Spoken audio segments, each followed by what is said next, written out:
Europe 1, 8h17. Édition spéciale ce matin sur Europe 1. Après le crash du vol AH-57, Alexandre Carra, vous recevez le porte-parole du gouvernement, Stéphane Le Foll. Messieurs, c'est à vous. Bonjour Stéphane Le Foll. Bonjour.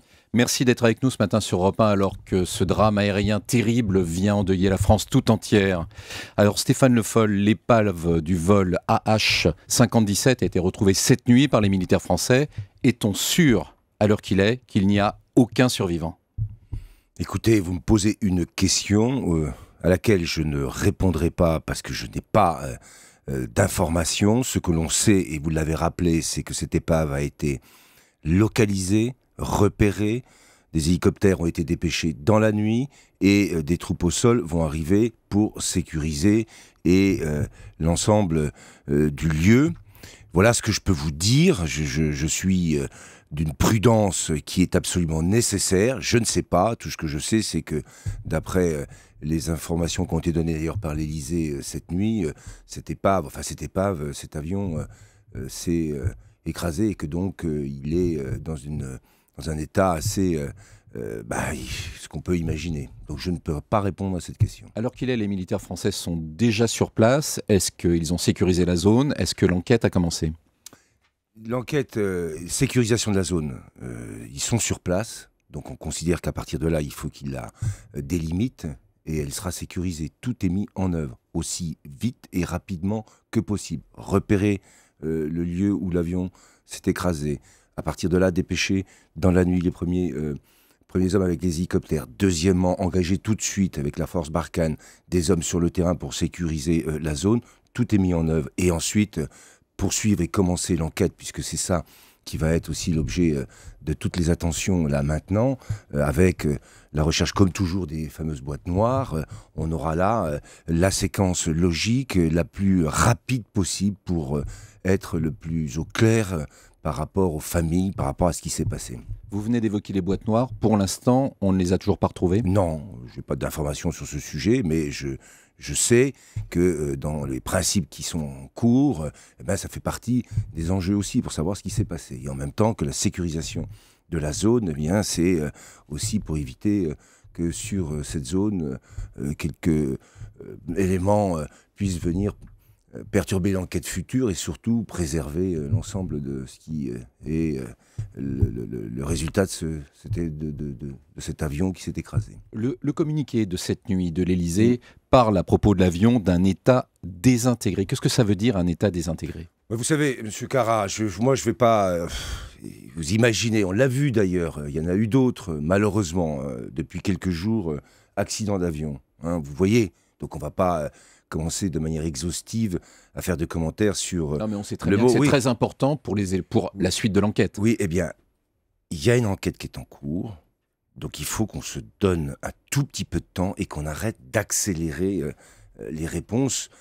Voilà, il faut qu'on regarde tout ça avec ce que l'on doit, en particulier à toutes les familles qui aujourd'hui sont dans l'angoisse et je pense à elles. Et je pense aussi en même temps que ça s'est succédé avec l'accident, vous l'évoquiez ce matin aussi, de l'autobus. Donc moi je pense à toutes ces familles, tous ces gens, tous ces parents là, qui sont dans la souffrance et il faut qu'on soit à la fois efficace, parce qu'on doit la transparence, on doit la rapidité, on doit à toutes ces familles, en même temps, surtout la solidarité et le soutien. Justement, pour les familles, qu'est-ce que le gouvernement envisage ? On a entendu ce matin le témoignage poignant d'une femme sur l'antenne d'Europe 1 qui disait que justement, elle n'avait été tenue au courant de rien hier. Vous savez, je mesure, je le dis, le désarroi qui doit être celui de ceux qui attendaient des proches. Et en même temps, la nécessité qu'il y a de tout vérifier. Quand on apprend cet accident, il faut se donner les moyens. C'est ce qui a été fait tout de suite, de pouvoir retrouver, de remonter l'ensemble des listes et des listings, de ne pas faire d'erreur, parce que il n'y aurait rien de pire. Et donc, on peut comprendre qu'il y a un moment où il y a un certain temps qui était nécessaire. Il faut tout faire pour le réduire, il faut tout faire pour apporter le soutien aux familles. C'est l'objectif qu'on se fixe. Il y a une cellule au Quai d'Orsay. Tout ça est mis en œuvre pour apporter le réconfort, le maximum dans ces moments de douleur extrême. Alors, Frédéric Cuvillier, votre collègue au gouvernement, le secrétaire d'État au transport, vient de dire sur France 2, chez nos confrères de France 2, qu'il y avait extrêmement peu de chances, même aucune chance de retrouver des survivants. Ben, je disais que je ne voulais pas faire de commentaires anticipés parce que vous vous rendez compte de ce que ça a comme charge émotionnelle derrière. Donc je ne le dis pas et je ne ferai pas d'autres commentaires. Frédéric Cuvillier a plus d'informations puisque lui il est directement concerné en tant que ministre des Transports. Peut-être qu'il y a des sujets, mais moi je n'ose pas faire ça parce que je vois et je mesure ce que ça aurait comme conséquence. Donc je ne sais pas. Moi je ne sais pas. Stéphane Le Foll, vous êtes porte-parole du gouvernement. Vous venez parler d'accident. Ça veut dire qu'aujourd'hui, la piste privilégiée, l'hypothèse privilégiée, c'est l'accident? Non, je fais le constat qu'il y a eu un avion qui s'est écrasé. Et que je vous l'ai dit tout à l'heure, maintenant, il faut qu'on sache ce qui s'est passé. Et là encore, je n'ai pas anticipé, Laurent Fabius l'a dit, les hypothèses, elles sont malheureusement ouvertes, à la fois sur l'accident, puisque on sait, paraît-il, qu'il y a eu un message des pilotes qui disaient qu'ils étaient obligés de changer de trajectoire ou de trajectoire pour des raisons liées à des raisons climatiques, à un orage. Donc ça, on sait. Après, je ne sais pas. Et c'est l'enquête qui le dira.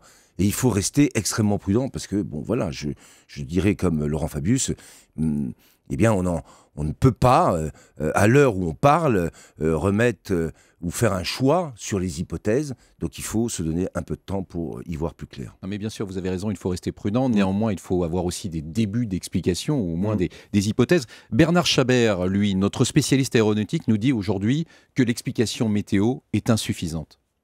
Oui, mais il y a tellement de spécialistes et d'experts qui s'expriment à chaque fois qu'il y a comme ça un événement tragique. Bon, ils ont des raisons de le faire, sûrement. Mais moi, n'étant pas expert et ne voulant pas ouvrir des pistes à un moment où je n'ai pas d'informations sur le sujet. Je ne suis pas un expert, donc je ne suis pas là pour faire des commentaires. Je suis là pour donner une parole qui soit la plus factuelle possible, la plus claire possible et qui s'adresse surtout à ceux qui souffrent aujourd'hui. Par exemple, l'hypothèse d'un tir de missile semble exclue désormais. Écoutez, je ne répondrai pas, je ne sais pas.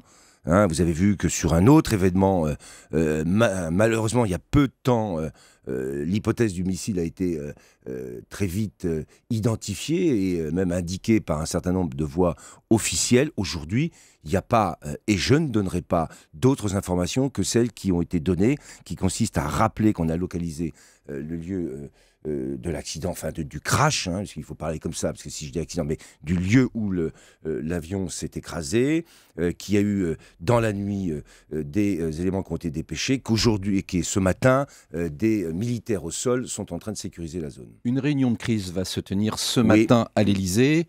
Que va-t-il être décidé? Et est-ce qu'on peut envisager, comme ça a été le cas aux Pays-Bas, un deuil national? Alors, cette réunion de crise, qu'est-ce qui va se passer? Les ministres qui sont concernés, qui ont directement l'information, la Défense, les Affaires étrangères, le ministère des Transports, vont faire au Président de la République, avec le Premier ministre, le point. C'est-à-dire que là, ces réunions sont l'occasion d'échanger et de mettre tout le monde à niveau et de coordonner l'action. À partir de là, des décisions seront prises par le président de la République ou pas, en fonction de ce que va être la discussion et l'ensemble de la mise à niveau des informations. Moi, je ne peux pas vous dire quelles seront les décisions qui seront prises, mais voilà le principe de ces réunions. Elles sont importantes parce que c'est un moment où... L'hypothèse d'un deuil national? Je ne peux pas, alors là... engagé sur ce sujet. Le gouvernement a décidé d'envoyer Fleur Pellerin sur place. Est-ce que c'est pas un peu sous-dimensionné par rapport au drame que vit le pays? A priori, probablement, il y a 51 victimes françaises. Est-ce que ce n'était pas, par exemple, au ministre des Affaires étrangères, Laurent Fabius, de se rendre sur place? Je crois que là, vous faites une complète erreur. Ici, en France, il y a la nécessité, je l'ai dit, d'être présent pour apporter toutes les informations, coordonner l'ensemble du dispositif, être parfaitement en mesure d'apporter la solidarité à toutes les familles. Il y a aussi, je le dis, énormément de sujets d'actualité aujourd'hui. Et il y a nécessité d'être présent sur place.